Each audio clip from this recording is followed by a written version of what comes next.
Bien, he titulado el mensaje en esta mañana, se titula Antes de que sea tarde. Ese es el título, Antes de que sea tarde. Y yo añado, antes de que sea tarde, conviértete al Señor. Antes de que sea tarde, haz de Jesús Señor de tu vida. Porque puede ser que tú creas que es el Señor de tu vida y no sea el Señor de tu vida. Él es el Señor, pienses lo que pienses o hagas lo que hagas. Lo hagas Señor de tu vida o no, Él es el Señor, para gloria de Dios Padre. Y ante Él, toda rodilla se doblará, de lo que hay en el cielo, en la tierra y debajo de la tierra. Y con sus labios confesarán que Jesucristo es el Señor, para gloria de Dios Padre. Redundo en esto, para la gloria de Dios. Otra cosa, tú fuiste creado para la gloria de Dios. Esto lo dice la palabra. Así que antes de que sea tarde, haz de Jesús Señor de tu vida. Quiero seguir un poco la línea de Consuelo, hace 2 domingos atrás, cuando yo me encontraba un poco indispuesto y no pude compartir, no pude venir. Podía haber venido, pero no era conveniente.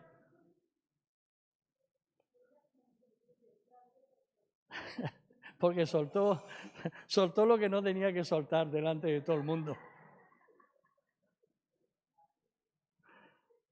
Soltó que iba de diarrea y que no podía retener la diarrea. Eso es lo que soltó. Pero es que lo peor es que estaba diciendo la verdad. Bien, quiero seguir la línea. Consuelo habló acerca de Cristo en el trono de tu vida, de mi vida.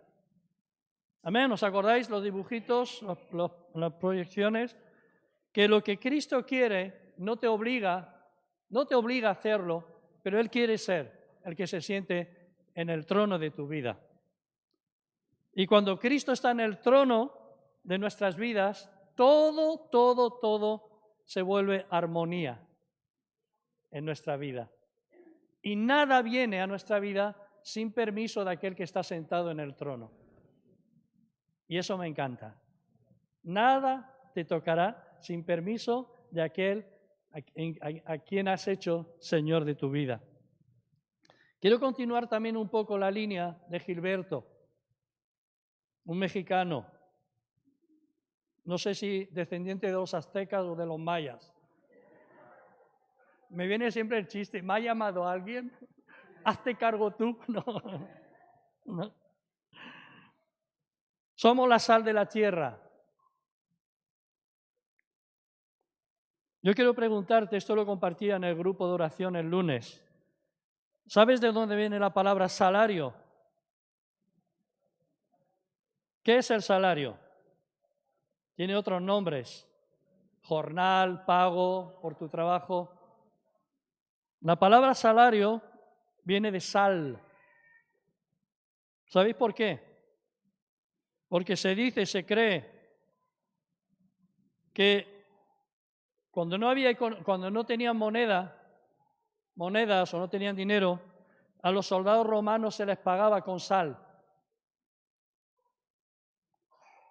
Por el valor que la sal tenía en aquel entonces.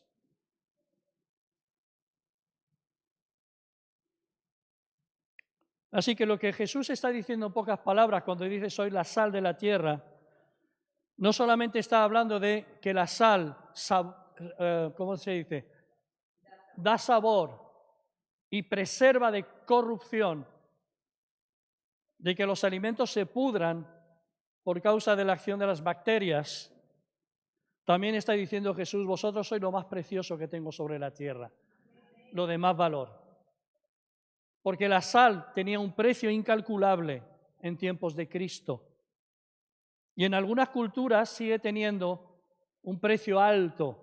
Hoy en día, en algunas culturas, sobre todo culturas del desierto, se sigue pagando con sal y comprando con sal.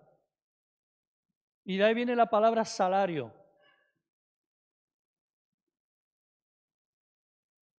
La sal da sabor, preserva de corrupción. Se dice que la sal pura no se estropea, no pierde nunca su sabor. Solo se estropea la sal cuando es impura, cuando contiene aditivos o contaminantes y puede perder su propósito, que es sazonar, preservar, o sea, dejar de ser sal. Cuando la sal se diluye, puede perder su sabor, puede perder su función y su eficacia. Y aquí hay un mensaje para nosotros, que cuando nosotros que somos sal de la tierra, dejamos que algo contamine nuestras vidas, podemos dejar de dar sabor y de preservar al mundo de corrupción, porque nosotros nos volvemos corrupción también. Eso lo dijo Jesús, no me lo invento yo. Está en la palabra y Jesús fue muy claro. ¿Estás conmigo? El viernes, Ana María habló, y quiero decir que doy gracias a Dios porque tenemos grandes predicadores en la iglesia. Yo he oído mensajes en esta congregación que superan a mensajes que he oído en congresos. Siento decirlo, no estoy en contra de los congresos, son buenos. Hoy en día habría que cuestionarse si realmente son necesarios. Al grano, porque me voy por los cerros de Úbeda. Me conoce más que si me hubiera parido.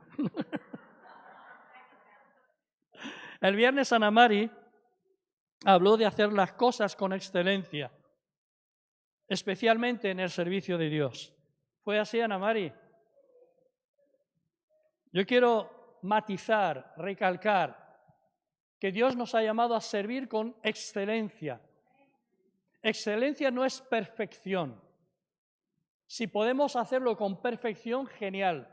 Excelencia es cuando yo me esfuerzo para dar lo mejor de mí, a pesar de mi imperfección.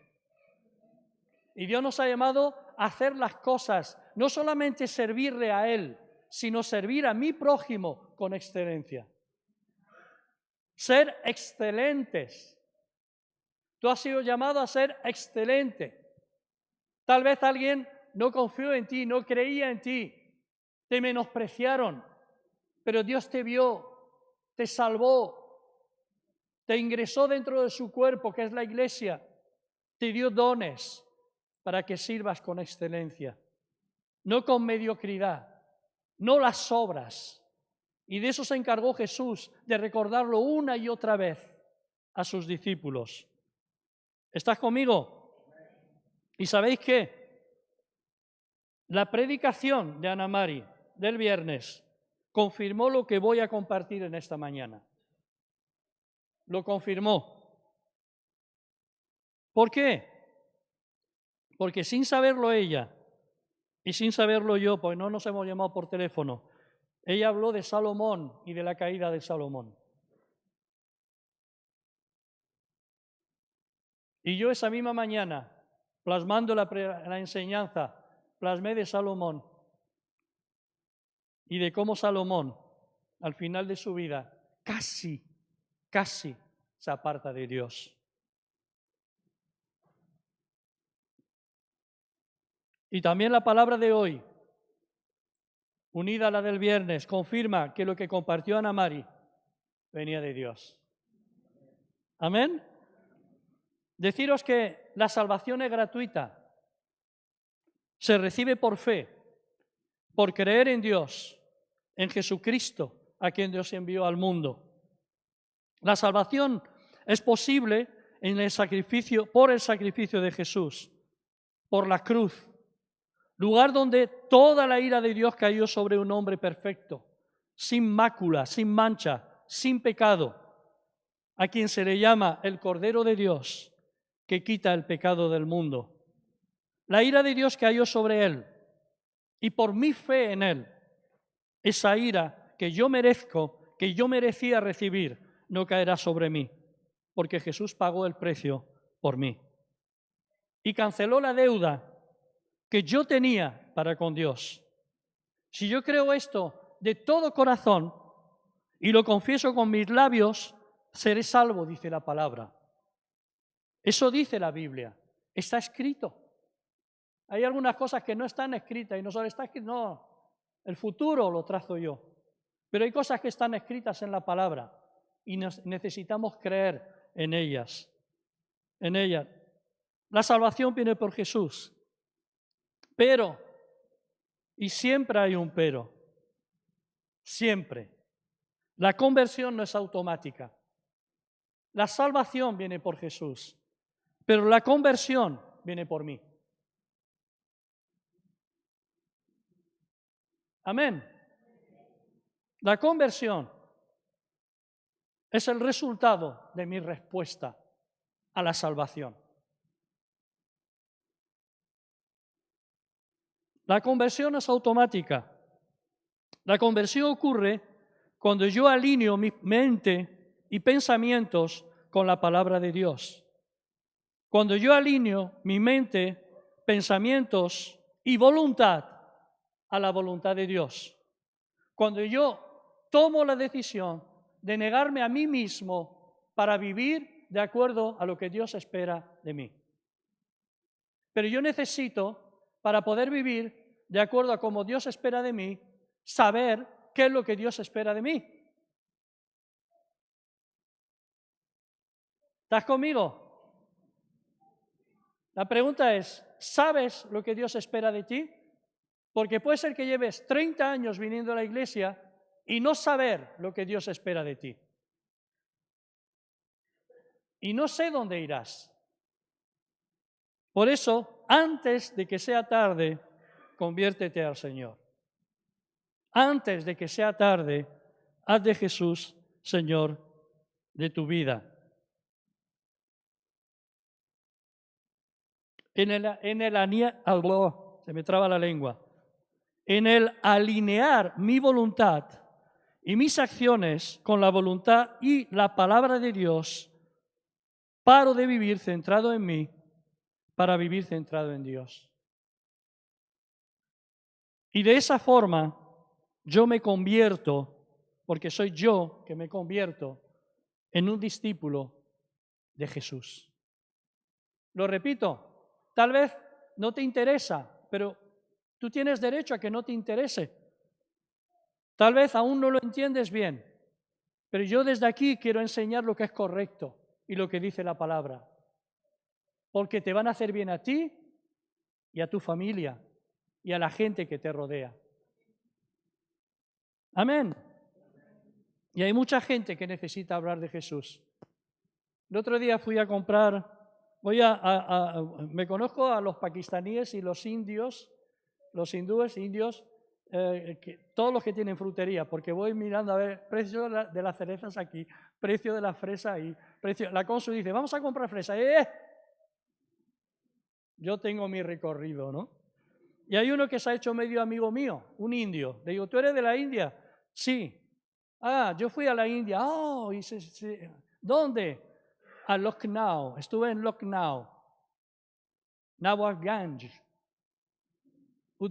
¿Cómo era? Rosa Uttar Pradesh.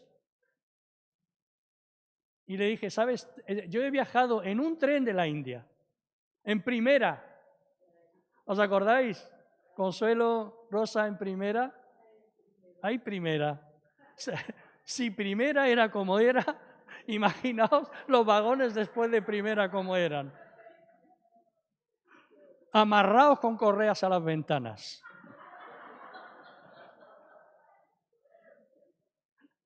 Interesante, interesante. Algún día contaremos la experiencia de los andenes llenos de ratas.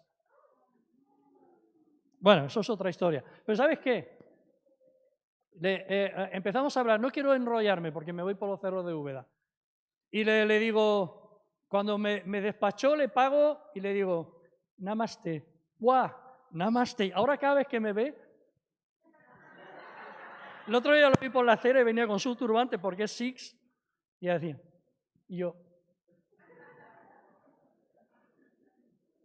él me dijo, namaste. Y le digo, yo tomo café.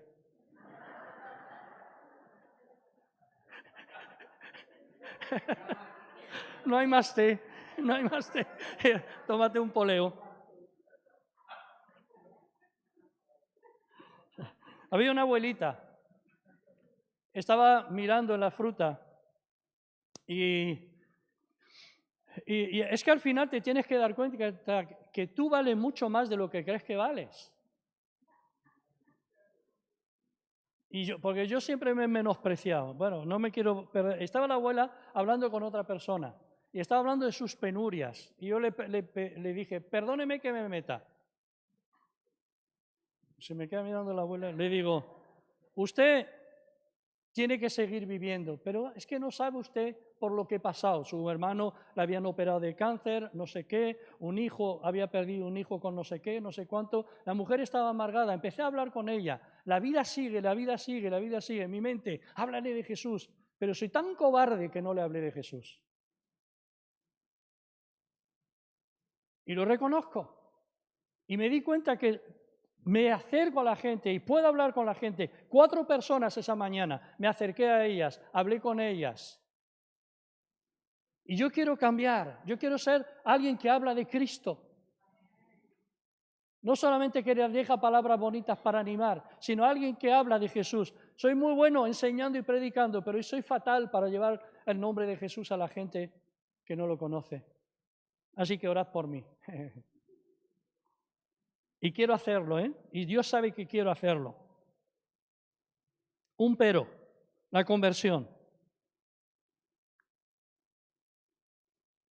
Quiero decirte que no hay vida eterna garantizada si no renuncio a mi vida actual por amor a Dios. La vida eterna no está garantizada.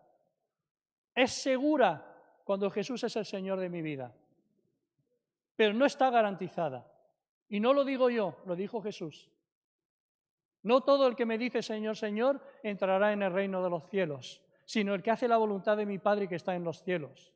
Y en Lucas dice, eso es en Mateo, y en Lucas dice, hablando de el hombre prudente que edifica la casa sobre la roca, dice, es aquel que oye estas palabras, lo que os he enseñado, y las pone por práctica. Él, Jesús, dijo, porque todo el que quiere salvar su vida la perderá. ¿Y sabes lo que es salvar la vida? Luchar solamente por esta vida, esforzarte por esta vida, por un buen coche, por una buena casa, que es loable, que es bueno, que no es malo tenerlo, pero olvidarse, o sea, de hacer tesoros en los cielos. El que quiera salvar su vida la perderá, y todo el que la pierda por causa de mí, dice Jesús, la hallará. Vuelvo a repetir, antes de que sea tarde. Tengo aquí una foto que os quiero mostrar. Si queréis apagar la primera línea y proyectar la foto se llama María Emilia.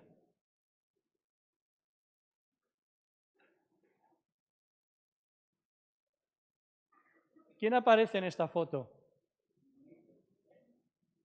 Qué caritas, ¿eh? Estamos Guillermo Santos, el coordinador del DEMADE, del Departamento de Misiones.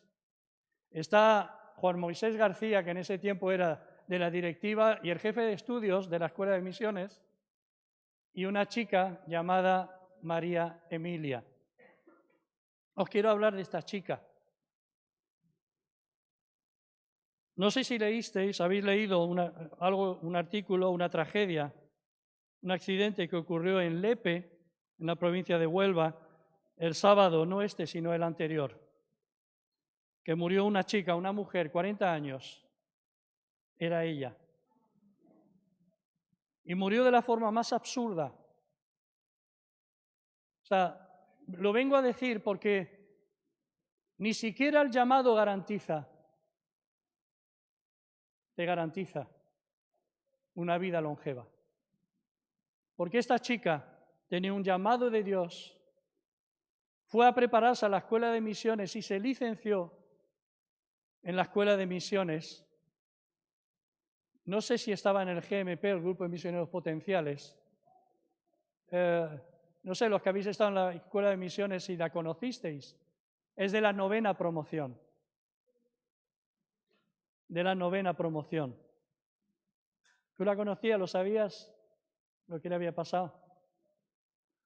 Pues esa chica, no se sabe si era con el vehículo de la empresa trabajando o su propio vehículo, paró, se cree que se le olvidó poner el freno de mano y en una rampa de una calle llamada de Las Cumbres, allí en Lepe, se fue para atrás o para adelante, no sé, el vehículo, y seguramente en un intento de pararlo, el vehículo le pasó por encima y la mató. Los sueños, el llamado, terminó ahí. No sabemos cuándo llegará nuestra hora, lo dijo Consuelo. Por eso tenemos que vivir como si hoy fuera el último día de nuestras vidas. Y si tú supieras que hoy es el último día de tu vida, ¿qué harías? Seguramente te pondrías a bien con Dios, te pondrías a bien con tu familia, dejarías todo preparado para los que quedan una vez que tú no estés.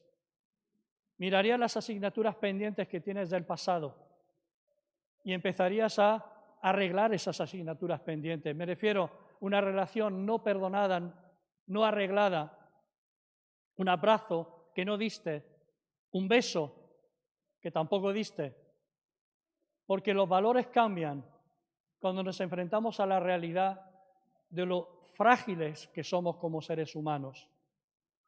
El hecho de estar aquí en la iglesia no significa, no te garantiza que, es que yo sé que suena mal, pero es la realidad, hermanos. Jesús lo dijo a aquel que dijo, derribaré mi granero, los haré más grandes porque tengo una gran cosecha y entonces diré a mi alma, alma reposa, vive de renta. Pero alguien le dijo, necio, esta noche vienen a pedir tu alma. Por eso el mensaje de esta mañana es, hoy estás aquí, estás con vida, no importa la edad que tengas, no importa el dinero que tengas, las ambiciones que tengas o los sueños que tengas. Antes de que sea tarde, conviértete al Señor.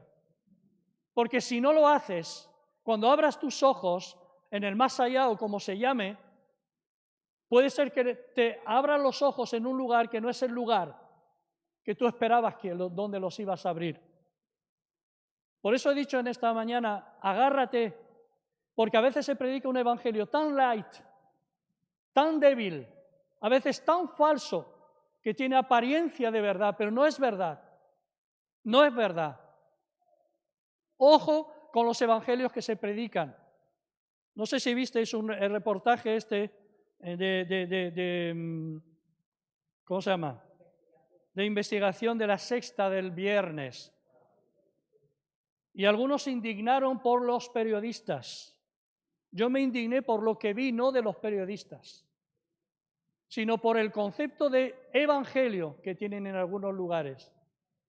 A mí me causó vergüenza. A Consuelo, tristeza y dolor. A mí vergüenza con una mezcla de tristeza y de dolor. Porque usamos muchas veces el nombre de Jesús para lucrarnos, para manipular a masas. Y Jesús nunca vino a manipular a nadie, vino a traer vida y vida abundante. Y si yo no soy como Él, estoy errado en el evangelio que estoy predicando y que estoy viviendo. Antes de que sea tarde, conviértete al evangelio de verdad. Conviértete al evangelio de verdad. Quiero leer Eclesiastés.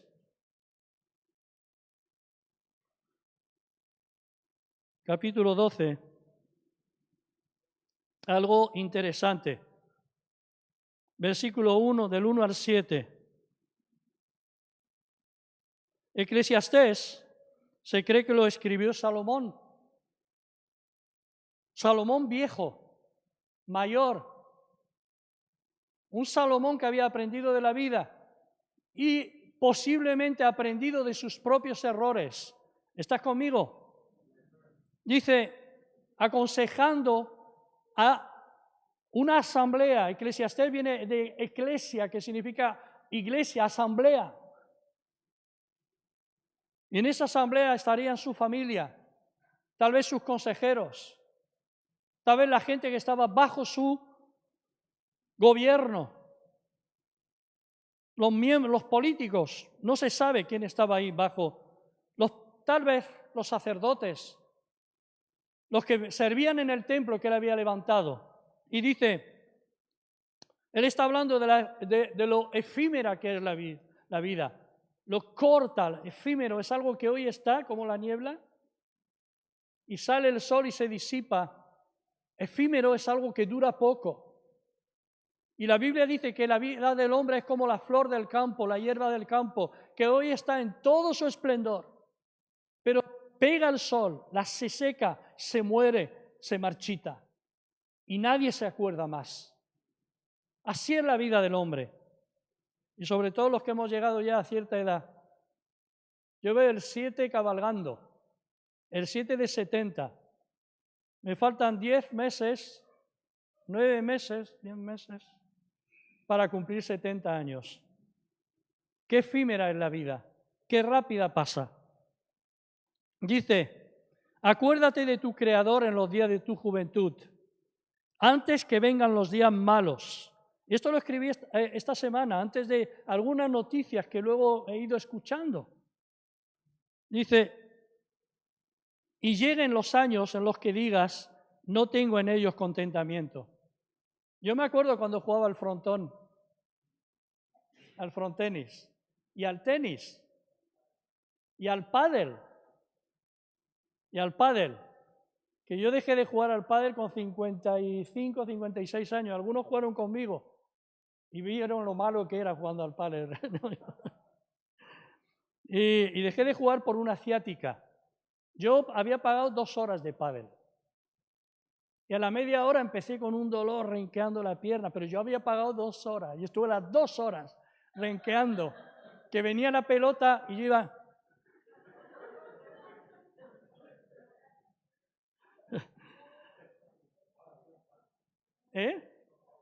No, jugaba mediocre, gracias. Ay, mi yerno.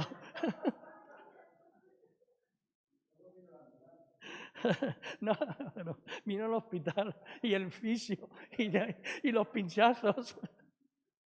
Dice, para no perdernos, dice, y lleguen los años a los cuales digas, no tengo en ellos contentamiento, antes de que se oscurezca el sol y la luz y la luna y las estrellas, está diciendo, antes de que empieces a ver mal al sol, la luz, la luna. Antes estaba hablando con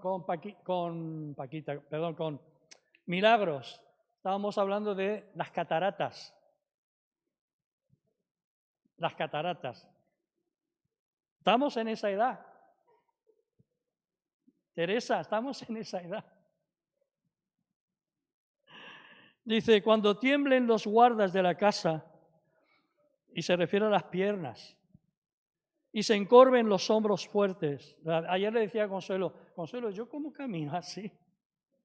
Y dice, caminas como Javi, endereza. Y es que te vas encorvando. Bueno, no quiero perder el tiempo en esto. Dice, y se encorven los hombres fuertes, cesarán las muelas porque han disminuido. Y se oscurecerán los que miran por las ventanas, y las puertas de afuera se cerrarán por lo bajo del ruido de la muela. Cuando se levantarán a la voz del ave, y todas las hijas del canto serán abatidas. Está diciendo, cuando empieces a dejar de escuchar el trino de los pájaros. Lo dice en otra versión, Cuando también temerán de lo que es alto, y habrá terrores en el camino, y florecerá el almendro, y la langosta será una carga, y se perderá el apetito, porque el hombre va a su morada eterna, y los endechadores andarán alrededor por la calle, antes que la cadena de plata se quiebre y se rompa el cuenco de oro, y el cántaro se quiebre junto a la fuente, y la rueda sea rota por el pozo, y el pozo vuelva a la tierra como era. Y el polvo vuelva a la tierra como era, y el espíritu vuelva a Dios. que lo dio. Y Salomón está diciendo, acuérdate de tu Creador antes de que venga este tiempo.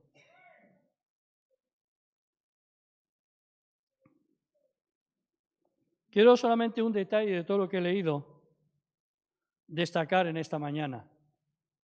No sé si estáis cansados, sé que hace calor. Permitidme unos minutos más. ¿Sabes qué es la cadena de plata? La cadena de plata. ¿Qué habla Salomón? Antes que la cadena de plata se quiebre. No sabemos quién le enseñó a Salomón respecto a la cadena, también llamado el cordón de plata.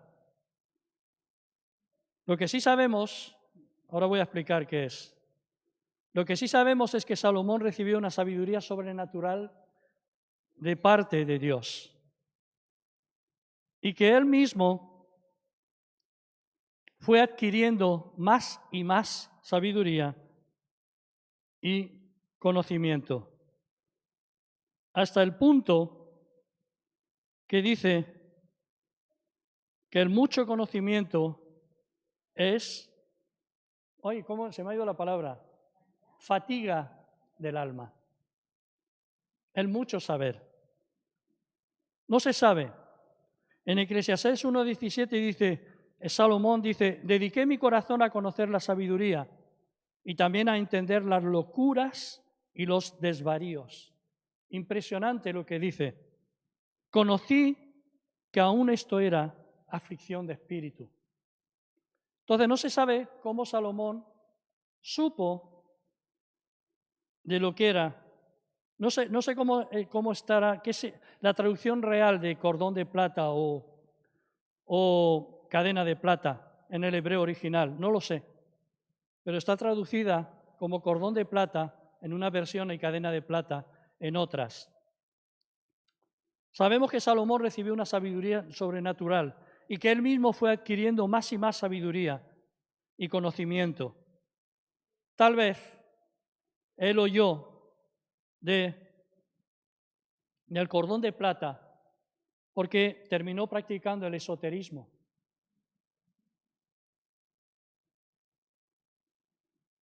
Tal vez.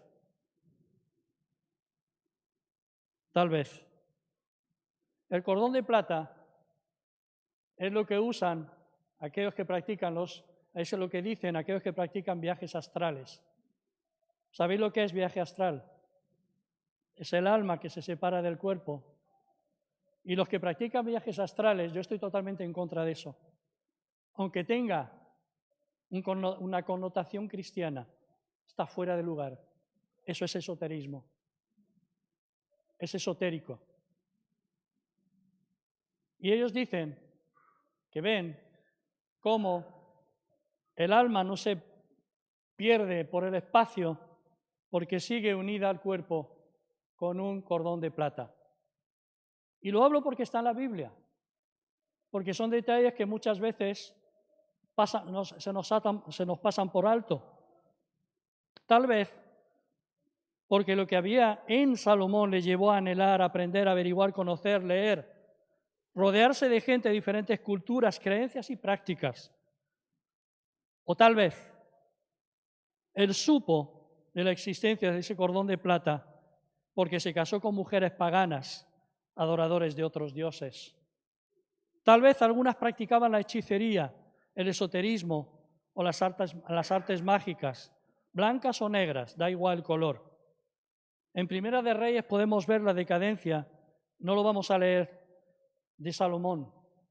Primera de Reyes, ahora no me acuerdo porque creo que me he equivocado creo que es el capítulo 7, versículo 1 al 10, cuando habla que tuvo 700 mujeres y 300 concubinas, y que se casó con la hija de Faraón, y que se casó con las hijas de los moabitas, de los amonitas, de los edomitas, que eran enemigos del pueblo de Dios, y que por la influencia de sus mujeres, él terminó levantando templos a dioses paganos. Tal vez ese paganismo le llevó a entender cosas que ocurren en el paganismo, no se sabe. Acuérdate de lo que hemos dicho en un principio, cuida tu vida, toma decisiones firmes, ten cuidado con quién es tu consejero, aunque tenga apariencia de algo bueno o de cristiano. Ten cuidado quién te aconseja, qué ves, qué lees o qué practicas, porque puede ser que empieces bien y termines practicando el esoterismo religioso. ¿Estás conmigo? Y con esto no estoy anulando para nada los dones del Espíritu. Si quieres saber cómo opera el Espíritu Santo con sus dones, mira la vida de Jesús. Y mira a ver si él practicó algo de esoterismo, cosas raras que algunos predican desde los púlpitos y enseñan a otras personas. Mira a Jesús y mira cómo Dios le dio palabras de sabiduría, palabras de ciencia, y obró milagros sin que él fuera un loco, ni que se apropiara de cosas que no debía apropiarse. Jesús es nuestro ejemplo a vivir, a seguir, a escuchar y a practicar. Amén. Toda la sabiduría que tuvo Salomón no le impidió que rindiera culto a dioses paganos, influenciado por esas artes mágicas, esotéricas, o sus mujeres paganas con las que se casó. Así que cuidado con quien te aconseja. No va a ser que tú mismo acabes practicando artes mágicas pensando que vienen de Dios.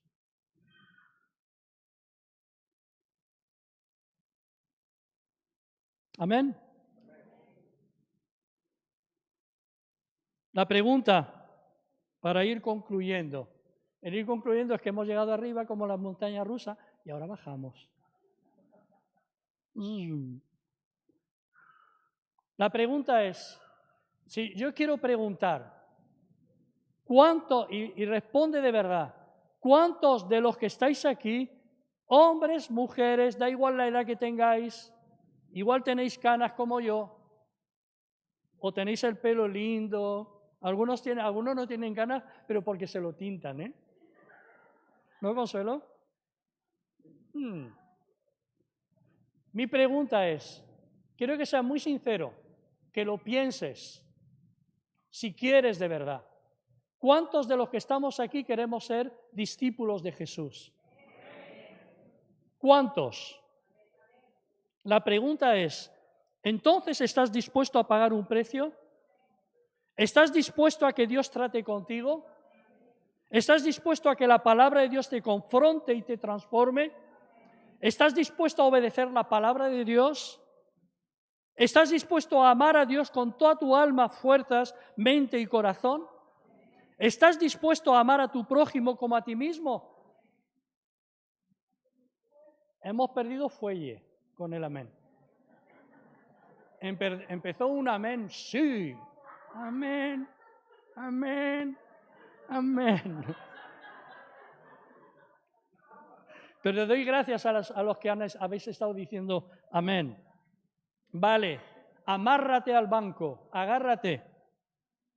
Mirad, para entenderlo bien, es hora de que el mundo conozca una iglesia que es iglesia de verdad.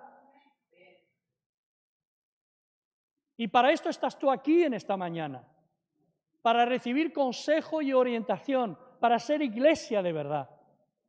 Aleluya. Algunas palabras de Jesús. ¿Quieres ser discípulo de Jesús? El que ama a padre o madre más que a mí, no es digno de mí.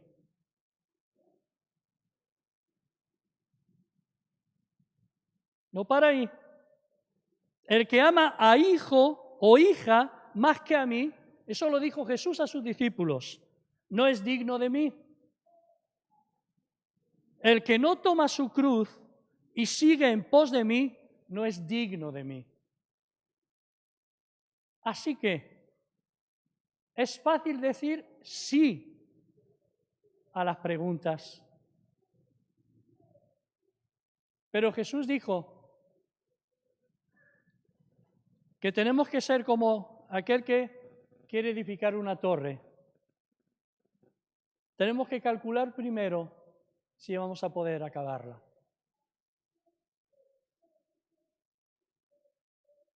Amén. Vale. Jesús dijo en Lucas 14, 25, 26, 27 y 33, si alguno viene a mí y no aborrece a padre, a madre, a mujer, e hijos, y hermanos, y hermanas, y aún también su propia vida, no puede ser mi discípulo. Si invertimos la pregunta y al final de escuchar todo esto se pregunta, ¿quieres ser discípulos de Jesús? Esto es lo que Dios te pide. Aborrecer no es odiar. Aborrecer es que en tu esquema de valores lo primero sea Él. Eso no significa no amar a mi esposa, la quiero con todo mi corazón. Eso es verdad. Y a veces me la imagino, pero bueno. Y a los hijos y a los padres, porque a los padres hay que honrarles, hermanos.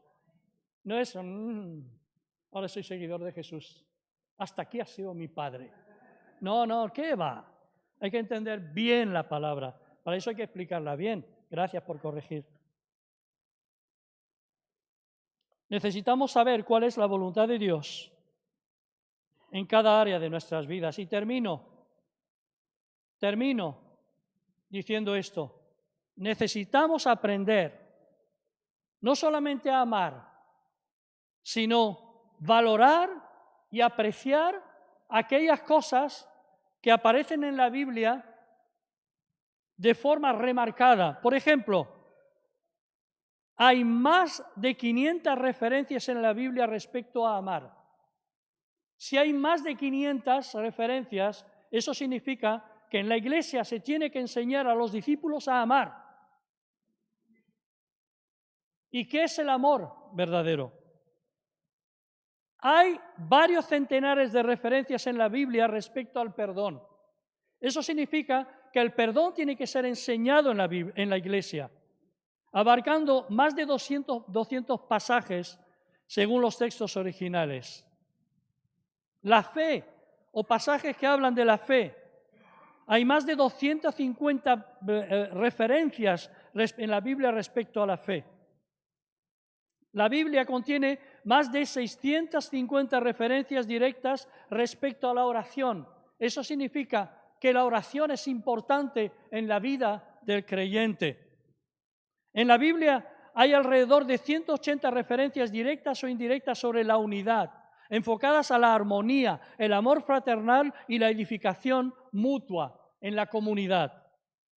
La Biblia contiene más de 2.350 versículos que hablan acerca del dinero.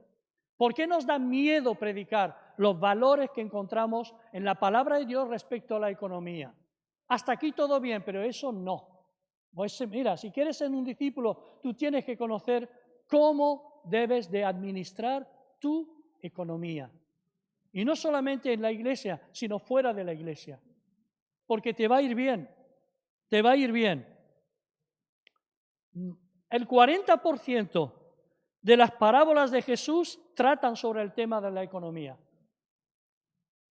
El término original, bueno, no voy a enrollarme con esto, solamente dejaros un versículo, dice respecto a la economía, que es de bendición. Hay tantos como este. Proverbios 19:17 dice, a Jehová presta el que da al pobre, y el que da le volverá a pagar. ¿Qué significa? Si ayudas al pobre, le prestas al Señor, y el Señor te lo pagará. ¿Por qué? Porque el pobre no tiene recursos para devolverte lo que tú le prestas, pero a Dios le sobran recursos para devolverte a ti lo que tú has prestado al pobre. Y este es solamente uno entre 2.300 referencias que hay respecto a la economía. Y necesitamos aprender esto, y necesitamos saber esto. La Biblia contiene cientos de referencias directas o indirectas sobre lo que es el trabajo. Pablo dijo, el que no trabaja, que no coma. Y hay un montón de referencias y el honor de poder trabajar con nuestras manos. Así que hay que hablar del trabajo en la iglesia. Hay que hablar. Hay más de 1.100 veces aparecen las palabras siervo, servicio y servir en la palabra de Dios, en la Biblia. 1.100 veces. Versículos o pasajes relacionados con el servicio. Así que Dios quiere que aprendamos a servir. Termino. Centenares de referencias hay respecto a la familia y al matrimonio. 233 veces aparece la palabra de sabiduría en la Biblia. 181 veces aparece la palabra sabio. Jesús, Cristo y Jesucristo son sustantivos propios que en conjunto aparecen en la Biblia más de 1.400 veces, sin tomar en cuenta los muchos otros títulos que se le confieren a nuestro Señor Jesús, a nuestro Salvador. Esta cifra nos habla de quién es el protagonista en las Escrituras. El protagonista en las Escrituras es Cristo. 365 veces aparece en diferentes formas la expresión no temas, una para cada día del año. En la Biblia, no temas porque yo te redimí, no temas porque yo estoy contigo, no temas, esta palabra. Así que hay que hablar de este tema en la iglesia y conocer este tema. Y termino con esto, y hay más datos. En la Biblia se contabilizan más de 1.000 referencias a la música, encontrándose la gran mayoría de ellas en el Antiguo Testamento, donde hasta en 31 de sus 39 libros mencionan temas musicales. 39 libros del Antiguo Testamento. Así que me ha alegrado un montón cuando he visto el violonchelo de Maite. ¿Dónde está Maite y su violonchelo? Hay otro violonchelo por ahí rondando. Y hay alguien que toca el violín, no sé si ha venido hoy. Pero qué bueno que la Biblia hable de la música, que la Biblia hable tanto de la música. ¿Por qué dejo esto? Porque es necesario que nos acordemos del Señor en nuestra juventud, antes de que los ojos empiecen a cerrarse, que las piernas empiecen a perder su fuerza y de que la cadena de oro se quiebre, la cadena de plata, perdón, se quiebre. Estoy usando palabras de Salomón. Dicen que cuando la cadena de plata se quiebra, eso es, no le hagáis mucho caso a esta enseñanza, de verdad. Significa, sea lo de la cadena. La enseñanza sí, lo de la cadena, que ha llegado el momento de dejar esta vida. Y el Espíritu dice, Salomón, vuelve a Dios, y el polvo vuelve a la tierra. Así que espero que me haya explicado bien. Yo creo que sí. No quiero molestar a nadie con estas palabras. Lo único que quiero es animar, exhortar, empujar a una conversión genuina a Cristo de cada uno de los que estamos aquí. Nos ponemos en pie y damos gracias al Señor. Vale la pena creer.